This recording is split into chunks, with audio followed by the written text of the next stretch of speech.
वैष्णवजन तो तीन कहिए जे पीड़ पड़ाई जानी रे। कुवैत पहुंचे हैं प्रधानमंत्री नरेंद्र मोदी। कुवैत में पीएम मोदी का जोरदार स्वागत हुआ। 43 साल में किसी भारतीय पीएम का यह पहला दौरा है।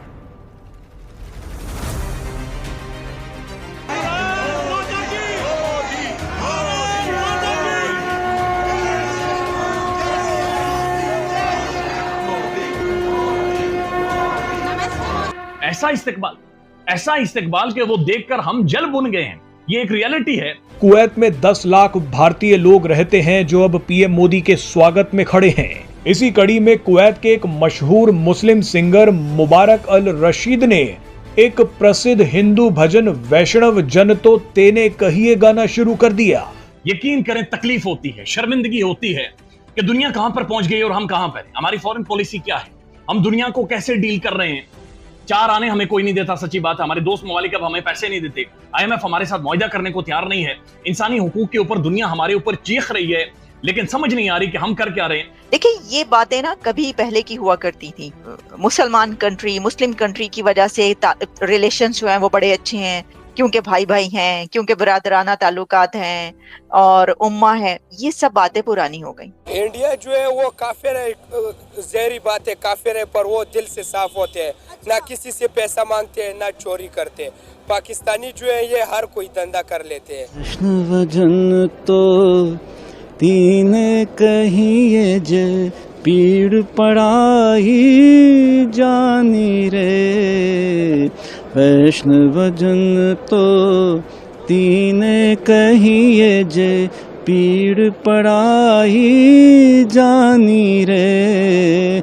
बड़ दुखे उपकार करे तो ये मन अभिमान ना आनी रे। बात यह है कि क्योंकि ये 43 इयर्स में भारत के एक प्राइम मिनिस्टर जो कि कुवैत पहुंचे हैं, तो ऑब्वियसली ये एक न्यू एरा है। कहा यह जा रहा है कि ये start of new era of ties between Kuwait and India.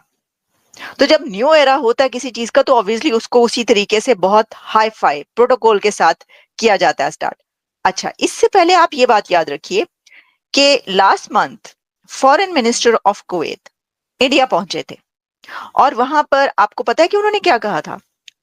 Kuwait के फॉरेन मिनिस्टर ने भारतीय प्रधानमंत्री प्राइम मिनिस्टर नरेंद्र मोदी साहब को the wisest leader of this world कहा था। उन्होंने कहा था कि नरेंद्र मोदी, मैंने वो वीडियो देखी सारा कि जिसके अंदर वो बातचीत कर रहे थे, तो कुवैत के फॉरेन मिनिस्टर ने डॉक्टर जयशंकर से बातचीत करते हुए कहा कि हम ये समझते हैं कि भारतीय वजीर आजम जो इंडियन प्राइम मिनिस्टर है वो दुनिया का सबसे वाइज लीडर है, सबसे अक्लमंद, और one of the most wise leader is Narendra Modi. ये उन्होंने बात कही थी 1 माह पहले।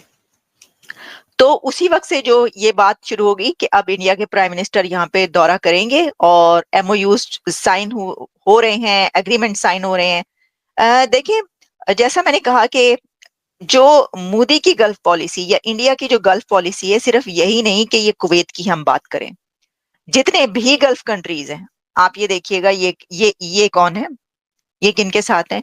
आपको पता है कि यूएई के साथ इंडिया के कैसे रिलेशंस हैं, कि वहां पर तो मोदी साहब को एक बहुत बड़ा ऑनर दिया गया था, उनको मेडल्स दिए गए और उनको एजाजात से नवाजा गया था। आप देख रहे हैं, और इसी तरीके से ये देख लें आप तस्वीर, इससे आपको पता चलेगा। और सिर्फ यही नहीं, बल्कि मैं आपके सामने कुछ और ऐसी जो हैं वो पिक्चर्स रखना चाह रही हूं।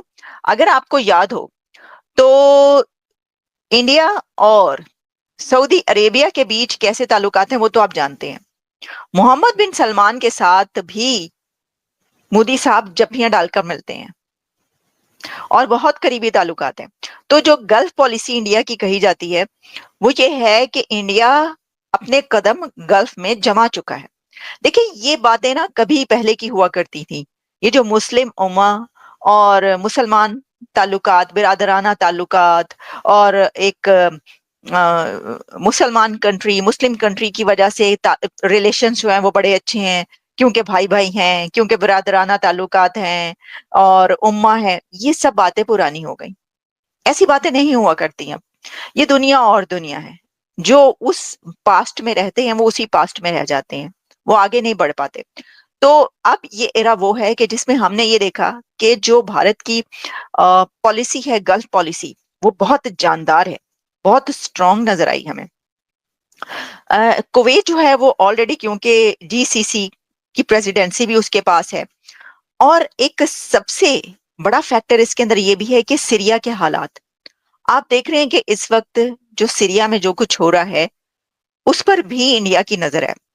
अगर आप पास्ट में जाएंगे तो इंडिया और कुवैत के बीच जो रिलेशंस हैं उसमें जब ये वॉर हुई थी, यहाँ पर गल्फ वॉर हुई थी और इराक ने कब्जा किया था कुवैत पर, तो उस वक्त इंडिया के ताल्लुकात कुवैत से नहीं रहे थे, यानी कोई इतने खास रिलेशन जो है वो नहीं रख पाए ये कंट्रीज, क्योंकि इराक के कब्जे की वजह से इंडिया जो है वहां से उसके ताल्लुकात काफी कम हो गए थे। ये बिल्कुल एग्जैक्टली ऐसे ही हमें लगता है कि जैसे अफगानिस्तान में जब तालिबान की हुकूमत आती है तो जो भारत है वो वहां से निकल जाता है अफगानिस्तान से, यानी भारत के वहां से डिप्लोमेटिक रिलेशंस भी खत्म हो गए थे, उन्होंने अपने कॉन्सुलेट भी वहां पे बंद कर दिए थे अफगानिस्तान में और एम्बेसी भी बंद कर दी थी। लेकिन अब आपने देखा कि कुछ साल पहले जब तालिबान की हुकूमत आती है और उसके बाद जब एक ऐसे हालात बनते हैं तो इंडिया ये देखता है कि भाई तालिबान के साथ बनाकर रखना, उनके साथ जो है वो बातचीत करना बड़ा जरूरी है। नमस्कार दोस्तों, प्रधानमंत्री नरेंद्र मोदी 2 दिवसीय आधिकारिक दौरे के लिए शनिवार 21 दिसंबर 2024 को कुवैत के दौरे पर पहुंचे हैं। इस दौरे के दौरान पीएम मोदी खाड़ी देशों के नेताओं के साथ द्विपक्षीय वार्ता करेंगे। पीएम मोदी कुवैत पहुंचते ही भारतीय प्रवासियों से मुलाकात की है। इसके अलावा प्रधानमंत्री नरेंद्र मोदी ने कुवैत सिटी के 101 वर्षीय पूर्व आईपीएस अधिकारी मंगल सेन हांडा से भी मुलाकात की है। प्रधानमंत्री मोदी के कुवैत पहुंचने के बाद वहां रह रहे प्रवासियों में काफ़ी ज़्यादा खुशी की लहर देखने को मिली। एक भारतीय प्रवासी ने समाचार एजेंसी एनआई को बताया कि प्रधानमंत्री मोदी ने हमारा प्रदर्शन देखा, ये बहुत गर्व का क्षण है, ये हमारे लिए बड़ी उपलब्धि है। दोस्तों, जैसे ही नरेंद्र मोदी जो हैं वो कुवैत पहुंचे हैं, वहाँ पर जिस तरीके से भव्य स्वागत हुआ, वहाँ के एक सिंगर ने जिस तरीके से हमारे हिंदू जो रामचरितमानस है उसका एक जो गाना है वो गाया है, इसको देख के पाकिस्तान में काफ़ी ज़्यादा बातें हो रही, क्योंकि कुवैत एक मुस्लिम देश है और मुस्लिम देश में इस प्रकार से नरेंद्र मोदी जो है उन्होंने कुवैत के जो प्रधानमंत्री हैं उनको रामायण दिया। ये दिखाता है कि भारत और कुवैत के बीच में भी जो रिश्ते हैं वो लगातार दिन पे दिन अच्छे होते जा रहे हैं और काफ़ी मुसलमान देशों में भारत की जो चीज़ें हैं वो इतनी ज़्यादा बढ़ रही हैं, इतनी ज़्यादा जो है वो काफ़ी ज़्यादा वहाँ पे प्रभावशाली जो है वो चीज़ें देखने को मिल रही है, जिससे पाकिस्तान परेशान है कि मुस्लिम देश होने के बावजूद भी हिंदुओं के रूप में क्यों वो लोग जो है वो आगे की ओर बढ़ रहे हैं। तो दोस्तों, बस आज की वीडियो में इतना ही। वीडियो अच्छी तो वीडियो को लाइक और चैनल को भी सब्सक्राइब कर लीजिएगा।